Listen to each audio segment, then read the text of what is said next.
You think more deeply than most people, and it never truly slows down. You feel emotions more intensely, even when nothing obvious is happening. You understand people clearly, yet still feel completely misunderstood inside. And no matter where you go, you never fully feel like you belong. There was a moment I remember clearly. I was sitting in a room full of people. Everyone was talking, laughing, reacting naturally. And I was there, quiet. Not because I had nothing to say, but because my mind was already 10 steps ahead of the conversation. I could predict what people were about to say. I could sense what they actually meant. I could feel the shift in tone before anyone else noticed it. And somehow, that didn't make me feel connected. It made me feel distant. That's when something started to become clear. The way I was experiencing the world wasn't the same as everyone else. And for a long time, I thought that was the problem. I thought maybe I was overthinking. Maybe I was too sensitive. Maybe I needed to be more like everyone else. But the more I tried to simplify myself, the more disconnected I felt. Because the issue wasn't that I was thinking too much. It was that I didn't understand how my mind actually worked. Your mind doesn't just react to reality. It analyzes it. It breaks things down into patterns, meanings, possibilities. And once it starts doing that, it doesn't easily stop. You replay conversations long after they end. You think about decisions from multiple angles. You imagine outcomes before they even happen. And while that gives you awareness, it also creates pressure. Because now you're not just living life, you're constantly processing it. At the same time, you don't just understand emotions, you absorb them. A small comment can stay with you longer than it should. A subtle change in someone's tone can shift your entire mood. And even when you try to ignore it, you still feel it. That combination, a mind that thinks deeply and a mind that feels deeply, is powerful. But without control, it becomes overwhelming. That's where the real struggle begins. Not on the outside, but internally. Where your thoughts move faster than your actions. Where your emotions go deeper than your words. Where you constantly find yourself caught between logic and feeling. You know what makes sense, but you don't always feel aligned with it. And that gap can quietly drain your energy over time. Most people never notice this because they don't experience life at that level of depth. But if you do, you've probably felt this for a long time. And maybe you've started to wonder if something is wrong with you. But here's the truth. There is nothing wrong with you. What you're experiencing is not a flaw. It's a pattern, a system, a way your mind has learned to operate based on how you process the world. And once you understand that, everything begins to shift. Because the goal is not to think less, and it's not to feel less. It's to understand both, so you can finally take control of how you use them.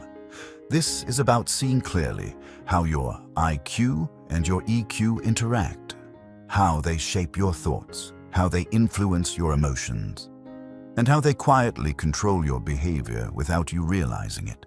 Because once you understand that connection, you stop fighting yourself. You stop trying to become someone simpler, and you start becoming someone more aware, more intentional, more in control. You're not overwhelmed because you're weak. You're overwhelmed because you see too much. Chapter 1. Intelligence is not what you think. Fast answers look impressive, but true intelligence reveals itself through depth. You meet someone who responds instantly. They speak clearly, confidently, without hesitation. Every answer comes quickly, almost automatically. And for a moment, it feels impressive. Because speed creates the illusion of certainty. It gives the sense that everything is under control. People admire it. They associate it with intelligence. But then something shifts. You ask a question that requires more than surface thinking. Not something complicated, just something that needs reflection. And suddenly, the rhythm changes. There's a pause, a slight hesitation, or an answer that sounds correct, but feels incomplete. That moment is subtle, but important, because it reveals a difference that most people never notice. Speed and depth are not the same thing, and confusing the two leads to a completely distorted understanding of intelligence. Because real intelligence isn't about how quickly you respond. It's about how far your mind is willing to go beneath the surface. And if your mind naturally goes deeper than most, you've likely felt this before. You don't just hear what people say, you analyze why they say it. You don't just observe behavior, you look for patterns, motives, and inconsistencies. And while others move on quickly, you stay with the thought longer. Not because you're slow, but because you're exploring more. That's where things begin to feel different. Because in a world that rewards speed, depth often feels like a disadvantage. You might take longer to answer. You might pause before speaking. You might question things that others accept without thinking. And over time, that creates doubt. You start wondering if something is wrong with you, if you're overthinking, if you're making things more complicated than they need to be. You might even try to simplify yourself, to think less, to react faster, to match the pace of everyone around you. But every time you do that, something feels off. Because you're going against how your mind naturally works, and that creates friction. The truth is, you're not making things more complicated. You're seeing the complexity that was already there. Your mind is not adding layers, it's uncovering them. And once you start seeing depth, you can't unsee it. A simple conversation is no longer just words. It becomes tone, intention, subtext. You notice what's being said and what's being avoided. A decision is no longer just a choice. It becomes a network of consequences. Short-term effects, long-term impact. Trade-offs that most people don't even consider. And while this level of awareness gives you clarity, it also creates weight. Because now every situation feels more complex. Every thought carries more meaning, and every decision feels more significant. That's why you can feel mentally exhausted, even when nothing major is happening. Because your mind is constantly processing at a deeper level. Not louder, not faster, but deeper.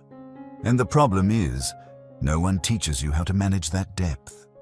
You're told to think clearly, to be logical, to be smart, but no one explains what happens when your mind keeps going further than necessary. So you adapt the only way you know how. You try to speed up, you try to simplify, you try to fit into a world that rewards quick answers instead of deep understanding. And in doing that, you slowly disconnect from your own strength. Because your strength was never speed, it was depth. The ability to see what others overlook, to question what others accept, to understand what others don't even notice. And when you stop fighting that, something begins to shift. You start trusting your thinking instead of doubting it. You allow yourself to pause without feeling behind.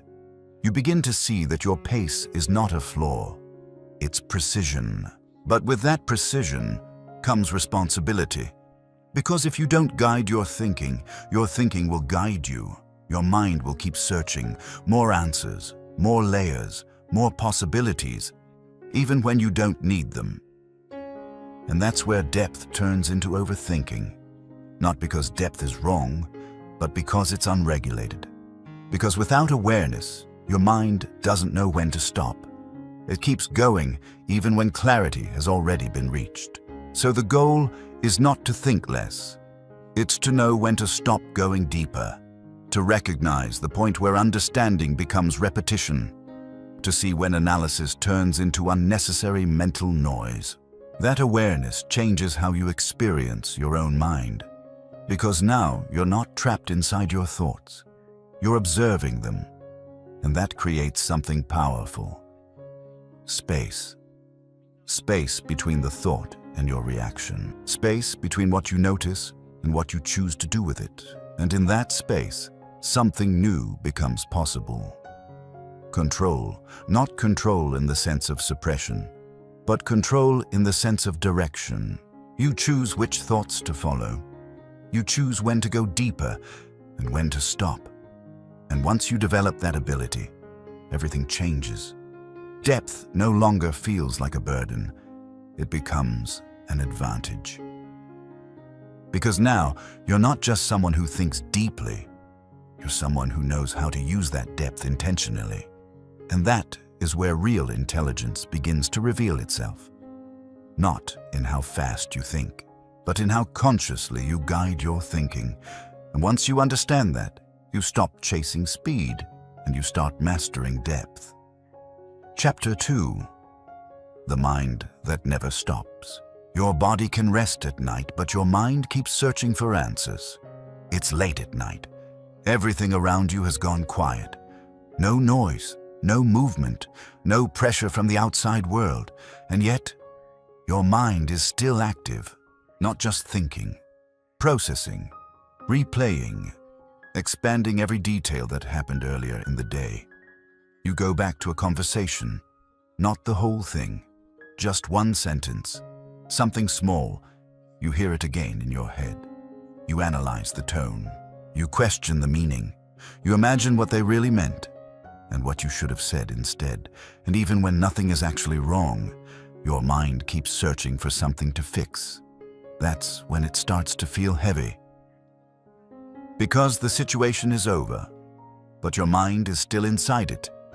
This is where overthinking is often misunderstood. People assume it's anxiety or insecurity or lack of confidence, but that's not always true. Sometimes it's the result of a mind that has been trained to go deeper than necessary. A mind that doesn't just accept information, but automatically expands it, breaks it apart, reconstructs it from different angles.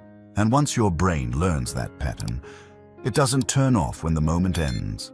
It continues, even when there is nothing left to solve. That's why you can feel mentally exhausted without doing anything physical, because thinking at that level consumes energy, not in a loud or obvious way, but in a quiet, constant way that slowly drains you. You don't just think once, you think in layers. One thought leads to another. That thought creates possibilities. Those possibilities turn into scenarios, and those scenarios expand into outcomes that haven't even happened. Before you realize it, you're reacting to a future that doesn't exist yet, and your body responds as if it does. That's where the pressure comes from. Not from reality, but from everything your mind is simulating on top of it.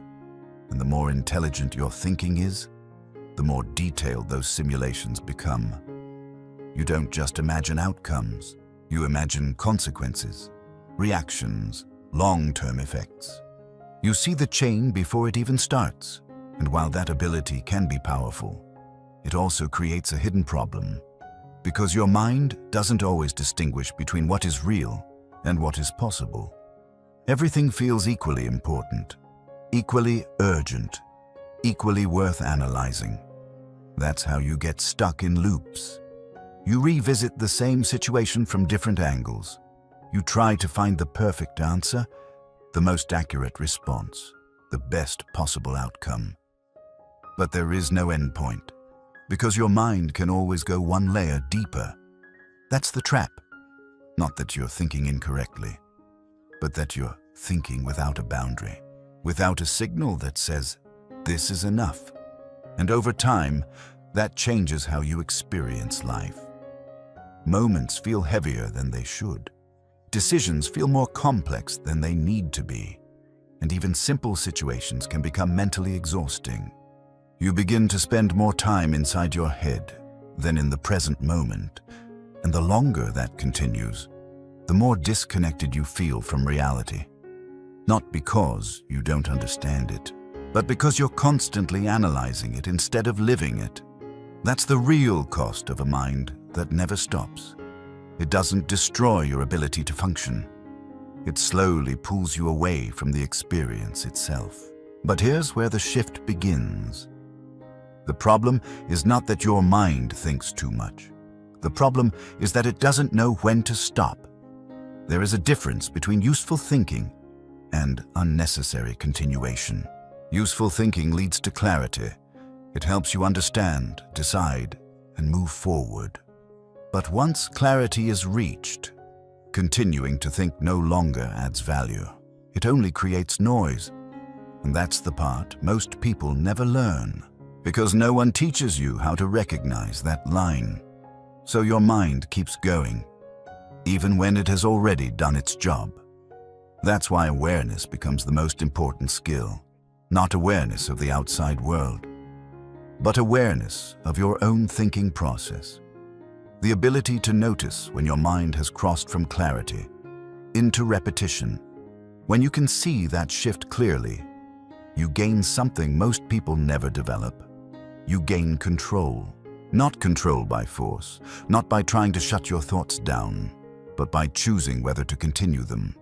You begin to ask yourself a different question. Not what else can I think about this, but do I need to think about this anymore? That one shift changes everything. Because now, your mind is no longer running automatically. It's being guided. You still think deeply. You still analyze. You still see layers others don't. But you also know when to stop. And that balance is what turns overthinking into awareness. Instead of being trapped inside your thoughts, you stand outside of them, observing, choosing, directing where your attention goes next. And in that moment, your mind stops being something that controls you and becomes something you can actually use. Chapter 3. Feeling more than others. You don't just experience emotions. You absorb them, process them, and carry them longer. There's a moment you've probably experienced more times than you can count. Someone says something small, not aggressive, not obviously hurtful. Just a sentence, casually spoken, and everyone moves on. The conversation continues. The energy in the room stays the same. Nothing seems to change. But inside you, something shifts. You don't just hear what was said. You feel how it was said. The tone, the intention, the subtle weight behind the words. And even when you try to ignore it, it stays. It lingers longer than it should. That's when it becomes confusing. Because logically, you know it's not a big deal, but emotionally, it feels like something more. And that gap between logic and feeling is where most people start questioning themselves. You tell yourself you're overreacting. You tell yourself to let it go. You tell yourself it doesn't matter. But your mind doesn't process emotions the same way most people do. You don't just experience them, you analyze them. You trace them back to their source. You try to understand why they exist in the first place. And while that creates awareness, it also deepens the experience. Because now you're not just feeling the emotion, you're expanding it. That's what high emotional awareness actually does. It doesn't reduce what you feel. It increases your sensitivity to it. You notice emotional shifts faster. You recognize patterns in behavior. You sense when something is off, even when no one says anything. And that ability can be powerful. It allows you to understand people on a level most never reach. You can read between the lines. You can see what others are trying to hide. You can feel what someone is going through, even when they don't express it directly. But that same ability comes with a cost. Because you don't get to choose when to feel it, it happens automatically. You walk into a room and sense the energy. You talk to someone and feel their tension. You notice discomfort, hesitation, emotional shifts that most people ignore. And over time, that becomes overwhelming, not in a dramatic way, but in a quiet, constant way that builds pressure internally. Because now you're not just dealing with your own emotions, you're processing the emotions of everyone around you, even when you don't want to. That's why you can feel drained after certain conversations, not because they were long, but because they were heavy. Even if nothing obvious was said, you felt it anyway. That's the difference. And most people will never fully understand that, because they don't experience emotions at that level of depth. So when you react differently, when something affects you more than expected, it can feel isolating. You start questioning yourself again. Why do I feel this much? Why can't I just move on? Why does this stay with me longer than it should? But the answer is not weakness. It's awareness. Your emotional system is more active, more responsive, more detailed in how it processes information. And just like a powerful analytical mind can lead to overthinking, a sensitive emotional system can lead to emotional overload, especially when it's not regulated. Because feeling deeply is not the problem. The problem is not knowing how to handle what you feel. Without that skill, every emotion becomes something you carry, something you replay, something you try to fully understand before letting go, and that creates weight. Not because the emotion is too big, but because it stays too long. That's where awareness needs to evolve. Not just awareness of what you feel, but awareness of how long you hold on to it. Because emotions are meant to be experienced, not stored indefinitely. And when you begin to see that clearly, you start creating separation, not from the emotion itself, but from your attachment to it. You still feel, you still understand, you still recognize emotional depth in a way others don't, but you stop holding on to it longer than necessary. That shift changes everything, because now your emotional intelligence becomes balanced. Instead of overwhelming, you can sense what's happening without being consumed by it. You can understand someone's emotions without carrying them as your own. You can feel deeply without losing yourself in the process. That's where real emotional strength begins. Not in suppressing what you feel, but in knowing how to move through it. Because high EQ is not just about awareness. It's about regulation. It's about knowing when to engage and when to let go. And once you develop that ability, something shifts inside you. Emotions stop feeling like something that controls you and start becoming something you can navigate. You no longer fear how deeply you feel because you understand it. You trust it, and most importantly, you know how to release it when the moment is over. That's what separates emotional overwhelm from emotional intelligence. Not the intensity of what you feel, but your ability to move through it without getting stuck. And once you learn that, you stop seeing your sensitivity as a weakness and start recognizing it as one of the most powerful tools you have. Chapter 4. Why you feel different. You're surrounded by people, yet still feel like you exist on a different level. You're in a conversation. People are talking, laughing, reacting naturally. The flow is easy. Nothing feels forced. And from the outside, everything looks normal. But inside you, something doesn't fully connect. You hear the words. You understand the topic. You can even predict where the conversation is going next, and yet, you feel slightly out of place. Not excluded, not ignored, just not fully aligned. It's a subtle feeling, hard to explain, because nothing is technically wrong, but something still feels off. That's usually where the thought begins. Why do I feel like this when everything seems fine? Why does it feel like I'm observing instead of participating? Why does this feel shallow when everyone else seems engaged? And over time, that feeling starts to repeat. Different people, different environments, same internal experience.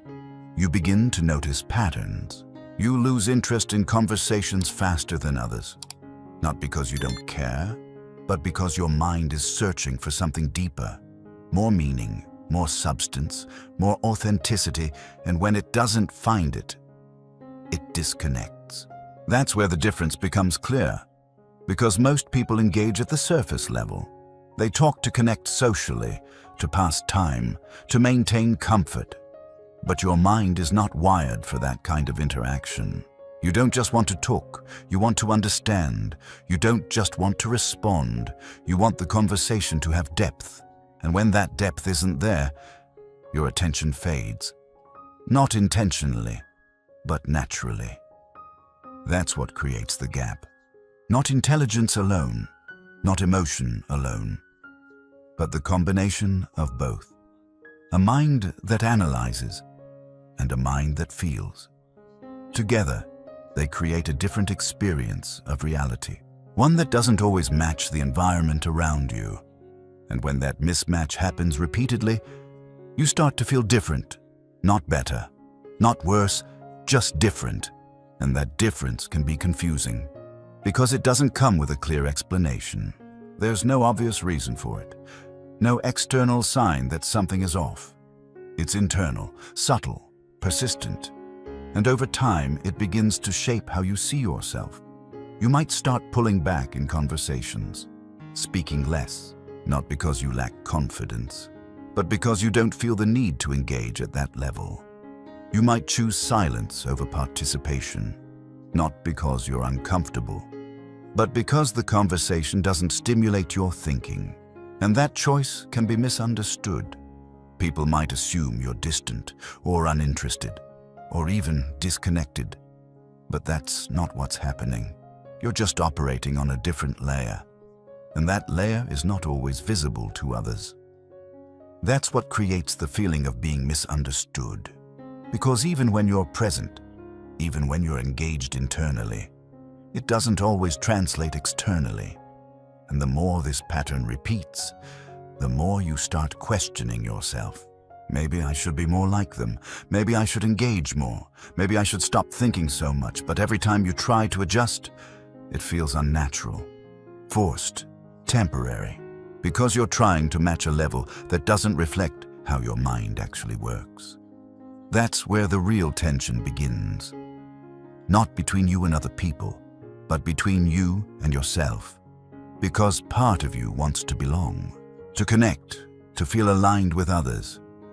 But another part of you can't ignore what it naturally sees and feels. And that creates an internal split. One part trying to adapt, the other refusing to simplify. That's exhausting, not physically, but mentally. Because you're constantly adjusting your behavior to fit environments that don't fully match your depth. And over time, that creates distance, not just from others, but from your own natural way of thinking. That's the hidden cost of feeling different. It's not the difference itself.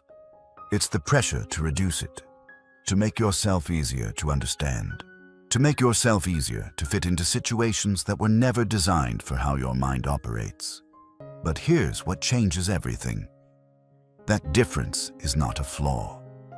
It's a signal that your mind processes reality at a different level, that you notice more, that you feel more, that you question more, and instead of trying to remove that, you need to understand it.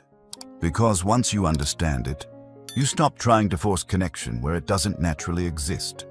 You stop expecting every interaction to match your level of depth. And you start becoming more selective, not in a negative way, but in an intentional way. You begin to value quality over quantity, depth over frequency, meaning over convenience. And that shift changes how you experience people. You no longer feel disconnected in the same way, because you stop expecting connection everywhere. Somewhat, you recognize that not every environment is meant for your level of thinking, and that's okay. Because your goal is not to fit into every space. Your goal is to find the spaces where your mind can operate freely, where depth is not unusual, where thinking deeply is not seen as overthinking, where feeling deeply is not seen as too much. That's where real connection begins, not by reducing who you are, but by placing yourself in environments that align with how you naturally operate. And once you see that clearly, the feeling of being different no longer feels like isolation. It starts to feel like clarity, because now you understand the difference, and understanding removes confusion. You stop asking why you feel this way and start recognizing what it means. It means your mind is not built for surface-level living. It means you are wired for depth. And once you accept that, you stop trying to belong everywhere and start choosing where you truly belong. Chapter 5. The conflict inside you. IQ versus EQ. You understand exactly what to do, but still feel pulled in the opposite direction. There's a moment that happens more often than you expect. You already know the right decision, not just a guess, not just a preference. You've analyzed it. You've thought it through from multiple angles.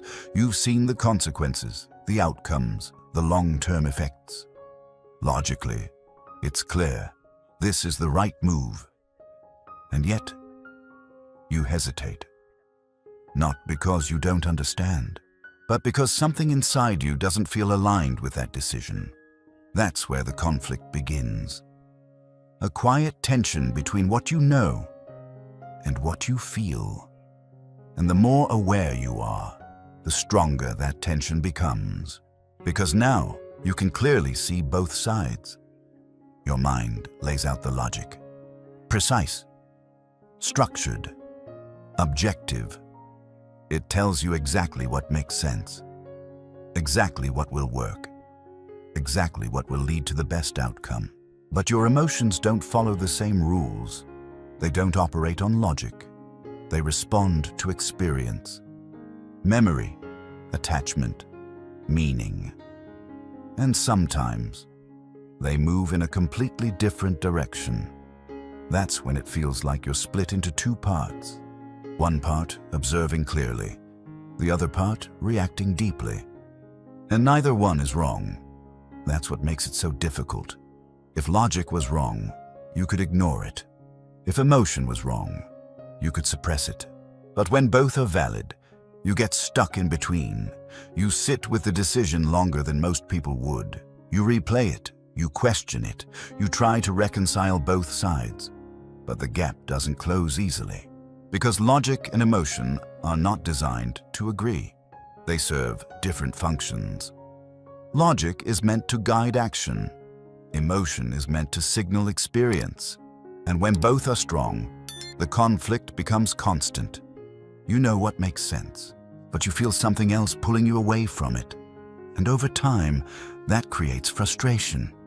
You start asking yourself, why can't I just follow what I know is right? Why does this feel harder than it should? Why does clarity not translate into action? And the answer is not weakness, it's complexity. You're not dealing with a simple decision. You're dealing with two systems operating at a high level at the same time. One analyzing, one feeling, and both demanding attention. That's why this conflict doesn't show up once. It repeats. In relationships, in decisions, in moments where you have to choose between what is logical and what feels right.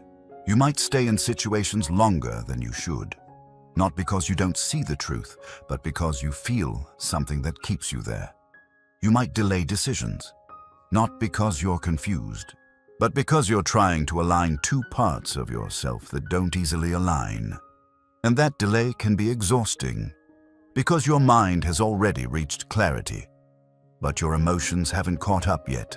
That gap creates pressure, internal pressure, a constant sense of knowing without fully acting. And over time, that can make you question yourself. You start wondering if something is wrong, if you lack discipline, if you lack control. But that's not the real issue. The issue is not that you feel too much. And it's not that you think too much. The issue is that you haven't learned how to integrate both. Because real intelligence is not just thinking clearly. And it's not just feeling deeply. It's knowing how to navigate the space between the two. That's where control actually exists. Not in choosing one over the other, but in understanding when each one should lead. There are moments when logic needs to take control, when decisions require clarity, structure, and direction. And there are moments when emotion needs to be acknowledged, not followed blindly, but understood. Because emotion carries information too. It reflects your values, your attachments, your internal state. Ignoring it doesn't solve the problem. It delays it, but following it without awareness creates another kind of problem. It leads to decisions that feel right in the moment, but don't hold up over time. That's why balance is not automatic. It's learned. You begin by noticing the difference between the two. when your mind is speaking, and when your emotions are responding. You learn to separate the signals, to see them clearly instead of mixing them together. Because when they're mixed, everything feels confusing. But when they're separated, you gain clarity. You can say, "This is what makes sense, and this is what I feel." And once you can see both clearly, you're no longer controlled by either one. You're in a position to choose. Not react, choose. That shift is subtle, but powerful, because now you're not trying to eliminate the conflict. You're learning how to move through it. You allow logic to guide direction, and you allow emotion to inform awareness. But neither one takes full control. That's where stability begins. You stop feeling torn between two forces and start feeling grounded in your decisions, even when they're difficult, even when they require letting go of something that feels familiar, even when they go against what you emotionally prefer. Because now your actions are not driven by impulse. They're guided by understanding, and that changes how you experience yourself. You begin to trust your decisions more, not because they're easy, but because they're aligned. Aligned with both clarity and awareness. And once you reach that point, the conflict doesn't disappear, but it stops controlling you. It becomes something you can navigate, something you understand, something you use. Because real intelligence is not the absence of conflict, it's the ability to remain stable within it. And once you develop that ability, you stop feeling divided and start becoming integrated. Chapter 6. Why you struggle with people. You don't struggle with people. You struggle with conversations that lack depth. There's a pattern you've probably noticed over time. You can be around people. You can talk. You can respond, smile, engage when needed. From the outside, everything looks normal. But inside, something feels missing. Not connection, not ability. Something deeper than that. It shows up in conversations first. Small talk starts. Simple questions, predictable responses, and within minutes, you already know where it's going. You can anticipate the answers before they're spoken. You can see the pattern before it fully forms. And once that happens, your interest begins to fade. Not intentionally, not out of arrogance, but because your mind is no longer stimulated. It's not being challenged. It's not being engaged at the level it naturally operates on. That's when you start pulling back. You listen, but you stop investing. You respond, but without depth. You stay present physically, but mentally, you've already stepped away. And over time, that creates a gap. Not because you can't connect, but because most interactions don't reach the level where you naturally connect. That's the difference. Most people connect through frequency, talking often, sharing simple moments, repeating familiar patterns. But you connect through depth, meaning, substance, something real beneath the surface. And when that's missing, the connection doesn't fully form. That's why you can feel alone, even when you're surrounded by people. Because presence is not the same as connection, and most environments are built around presence, not depth. That's where the misunderstanding begins. People might see you as quiet, reserved, hard to read. But that's not the full picture. You're not disconnected. You're selective. You don't engage at every level. You engage when something meaningful is happening, when there's something worth exploring, something worth understanding. And when that's not there, you conserve your energy. You step back, not out of rejection, but out of alignment. Because forcing connection at a level that doesn't match your thinking feels unnatural. And over time, that creates another layer of tension. You start questioning your social ability. Why don't I enjoy this the way others do? Why does this feel draining instead of energizing? Why do I lose interest so quickly? And again, the answer is not weakness, it's mismatch. Your mind is operating at a depth that most environments don't require, and when that depth isn't met, engagement drops. That's not a flaw, it's a signal. But if you don't understand that, you might start adapting in ways that disconnect you from yourself. You might force conversations, pretend interest, stay engaged longer than you naturally would. And while that works temporarily, it creates internal exhaustion because you're constantly operating against your natural pattern. That's why certain interactions feel draining, not because of the people themselves, but because of the level at which the interaction is happening. Surface-level communication requires less thought, less emotional processing, less awareness. But for you, that level doesn't hold your attention. Your mind keeps searching for something deeper, and when it doesn't find it, it disconnects. That's where the shift needs to happen, not in forcing yourself to engage more, but in understanding how you engage best. Because once you understand that, you stop expecting depth everywhere.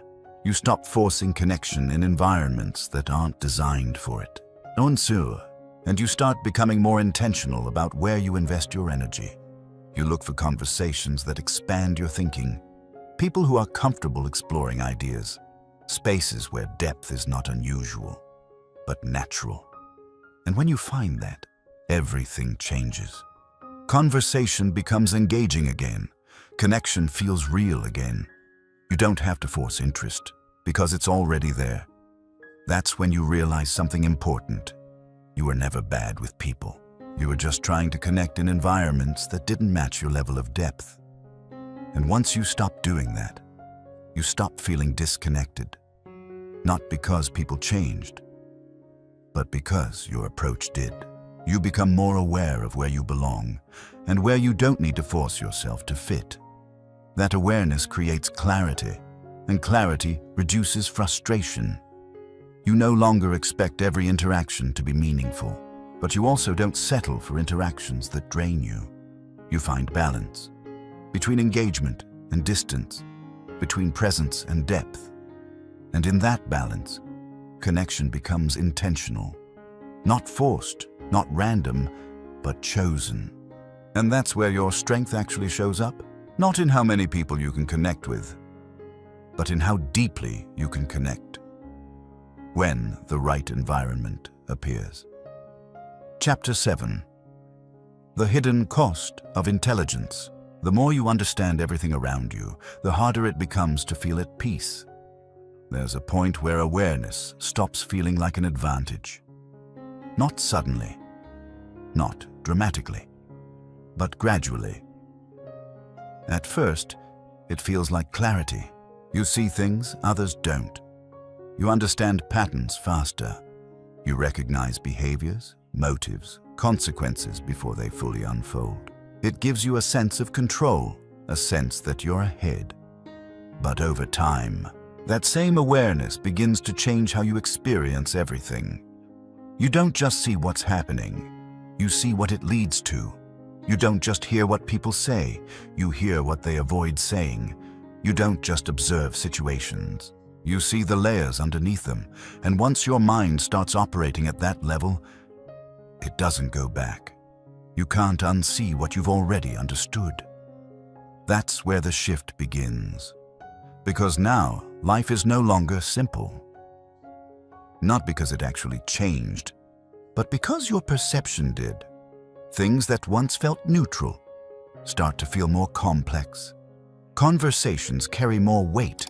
Decisions feel more loaded. Situations reveal more variables than before. And while that gives you deeper insight, it also removes a certain kind of ease. You can't just take things at face value anymore. Your mind won't allow it. It keeps asking questions. Why is this happening? What does this mean? What will this lead to? And that constant awareness creates a quiet form of mental pressure. Not obvious, not overwhelming in a single moment, but persistent. It stays with you. It follows you from one situation to another. That's why even when everything seems fine, you can still feel unsettled, because your mind is not just experiencing the present. It's analyzing it, expanding it, projecting it forward. And the more you do that, the harder it becomes to simply exist in the moment. That's the hidden cost of intelligence. Not confusion, not lack of clarity, but too much clarity. You start seeing problems before they happen.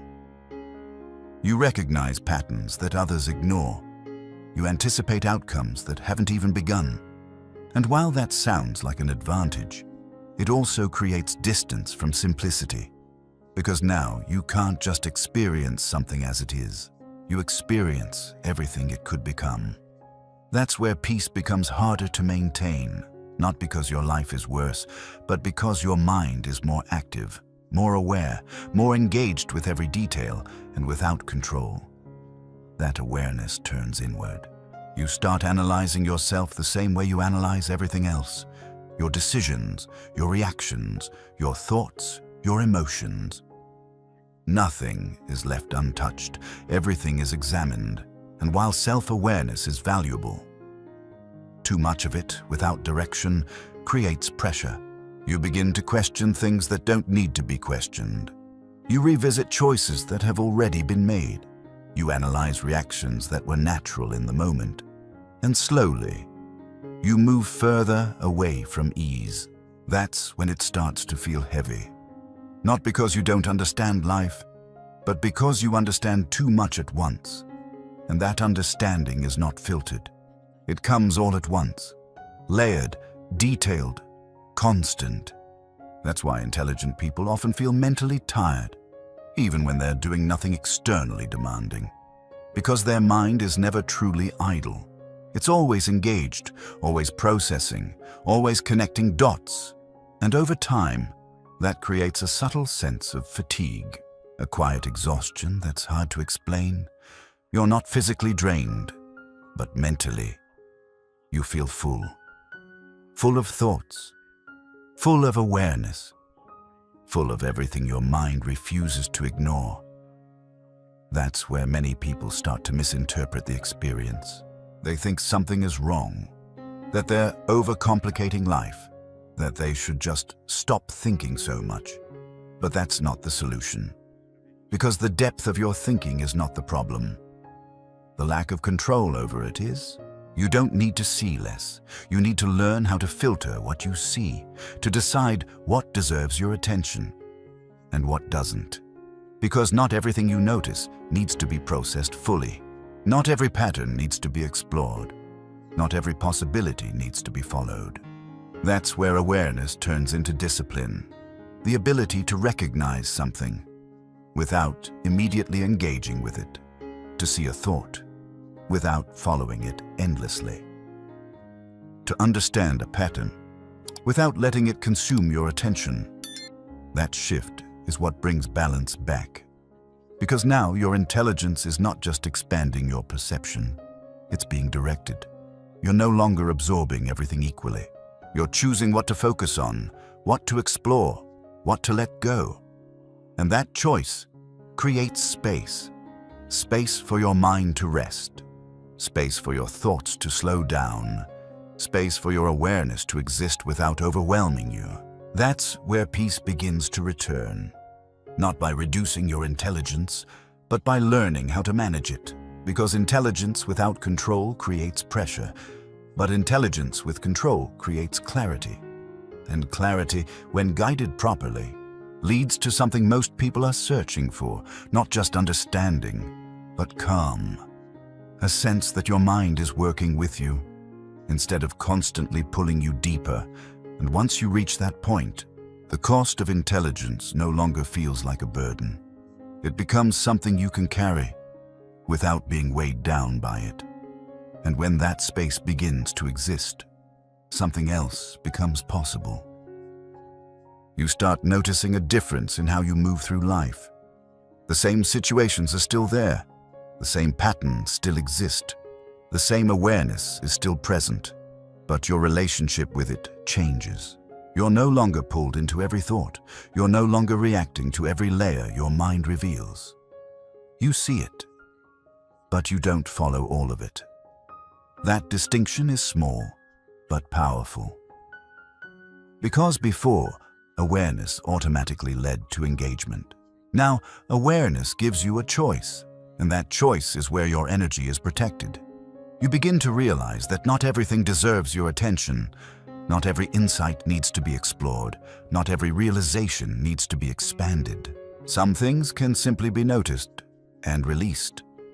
And when you start doing that consistently, your mind begins to feel lighter, not empty, not slower, but more focused, more intentional. You stop carrying unnecessary mental weight. You stop turning every moment into something that needs to be analyzed, and that changes how you experience time. Moments feel less heavy, decisions feel clearer, your thoughts become more precise instead of more crowded. That's when intelligence starts to feel different, not overwhelming, not exhausting, but structured, directed, useful. You're still aware of everything you were aware of before, but now you're not consumed by it. And that creates something most people never reach: mental stability. Not because your mind is simple, but because it is guided. You no longer feel like your thoughts are pulling you in multiple directions. You feel centered, grounded, clear in where your attention goes and why. And that clarity extends beyond thinking. It affects how you feel as well. Because when your mind is no longer amplifying every possibility, your emotions become more stable too. You're not reacting to imagined outcomes. You're responding to what is actually happening. That reduces unnecessary emotional weight. It creates a sense of calm that doesn't come from avoiding reality, but from seeing it clearly without overextending it. And over time, that becomes your new baseline. You don't lose your depth. You don't lose your awareness. You refine it. You make it sharper, more controlled, more aligned with what actually matters. That's when intelligence stops feeling like something you have to manage and starts becoming something that supports you, not just in understanding the world, but in navigating it without losing yourself in the process. Chapter 8.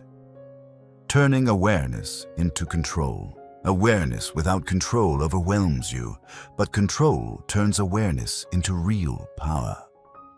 There's a moment where everything begins to shift, not because your thoughts stop, not because your emotions disappear, but because something subtle changes in how you respond to them.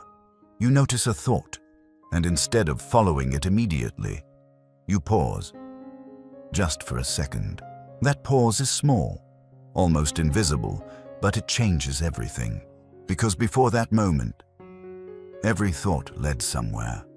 Every idea expanded into more ideas. Every feeling triggered a reaction. Everything was automatic. Your mind moved and you followed, without question, without resistance, without awareness of the process itself. But now, there's space. And in that space, something new appears. Choice. You begin to see your thoughts differently. Not as commands, not as truths, but as possibilities. Something your mind generates, not something you have to obey. That realization is the beginning of control. Because once you stop identifying with every thought, you stop being controlled by them. You can observe them instead. You can notice patterns without being pulled into them. You can feel emotions without reacting instantly. That creates stability. Not because your mind becomes quiet, but because you are no longer lost inside it. This is where most people misunderstand control. They think it means suppressing thoughts, ignoring emotions, forcing themselves to stay calm. But that's not control. That's resistance. And resistance always creates more tension. Real control is different. It's not about stopping what happens internally. It's about choosing how you respond to it. You still think. You still feel. You still experience everything at the same depth. But now, there is a filter, a layer of awareness between the stimulus and your reaction, and that layer changes how everything unfolds. You start recognizing when your mind is going too far, when it's creating scenarios that don't exist, when it's repeating something that no longer needs attention. And instead of following it, you step back. Not forcefully, not aggressively, but intentionally. You let the thought pass. You return to the present, and over time, that becomes easier, because your mind begins to adapt to this new pattern. It learns that not every thought will be followed. Not every idea will be expanded. Not every emotion will turn into a reaction. That's when the intensity begins to balance itself, not because you reduced your intelligence, but because you directed it. And direction is what turns potential into power. Without direction, awareness spreads everywhere. It touches everything, it processes everything, it overwhelms you with information. But with direction, awareness becomes focused. It moves with intention. It serves a purpose. That's when your thinking becomes sharper. Not because you think more, but because you think with control. You begin to notice the difference between useful thinking and unnecessary thinking. Useful thinking leads to clarity. It helps you decide, act, move forward. Unnecessary thinking loops, repeats, expands without adding value. And once you can tell the difference, you stop feeding the loops. You stop giving attention to thoughts that don't lead anywhere. That alone changes your mental state, because attention is what fuels your mind. Where your attention goes, your energy follows. And if your attention is constantly pulled into endless thinking, your energy gets scattered. But when you take control of your attention, everything becomes more stable, more grounded, more intentional. That's where real discipline begins. Not in forcing behavior, but in guiding attention. You don't need to control every thought. You just need to control which ones you follow. That distinction is what most people miss. They try to stop thinking, and when they can't, they feel like they've failed. But the goal was never to stop thinking. The goal is to stop being controlled by every thought that appears. Because thoughts will always exist. They are part of how your mind functions. But control determines whether they shape your experience or simply pass through it. The same applies to emotions. You don't need to feel less. You need to respond differently to what you feel. An emotion appears. Instead of reacting immediately, you notice it. You give it space. Chafra. You allow it to exist without turning it into action. And in that moment, you break the automatic cycle. You create distance between feeling and reaction. That distance is what gives you stability, because now your actions are not driven by impulse. They are guided by awareness, and that changes everything. You become more consistent, more grounded, less reactive, not because you don't feel anything, but because you're not controlled by what you feel. That's the balance between IQ and EQ, not choosing one over the other, but learning how to integrate both. Your logic provides direction, your emotions provide information, and your awareness decides how to respond. That's the system. And once that system is in place, your mind stops working against you. It starts working with you.